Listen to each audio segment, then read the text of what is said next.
Nyakorongo Jopiny ikwayo mondo oriw lwedo e chenro mago mag rito aluora mar konyo kedo gi lokruok e chal mar kor lwasi. Magino wachi e kinde nyasi mar hingo odiochieng' rito aluora ma bende nobagi e skund primar ma Kimwanga RCE e kar chung'o bura ma Kimaeti e kaunti ma Bungoma. Kama jopuonjre mago mag 4K Club ne otayo chenro mag pidho yien kaachiel gi jopuonj gi jokanyo mago mag Kimwanga Parish.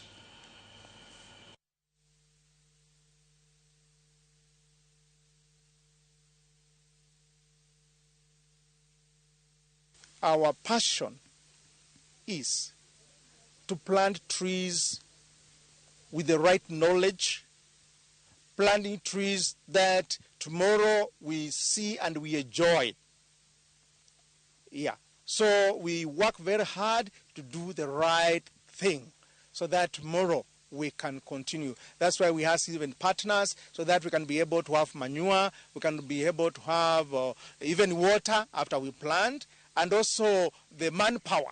We are having a 15 billion national target of trees by our president, and for us to achieve this, we need all hands on board. So we call upon partners to invest in the teachers so that they can invest in the children, because you can imagine the number of children in Kenya, they are in tens of millions. So if each child can do a tree or two, then we'll be closer to the mark of 15 billion trees. I've learned that every step matters, every detail matters for the successful planting of trees. So we have come here at this place called Kimwanga. At least we have planted trees together with the pupils. We have had that practical activity of planting the very trees.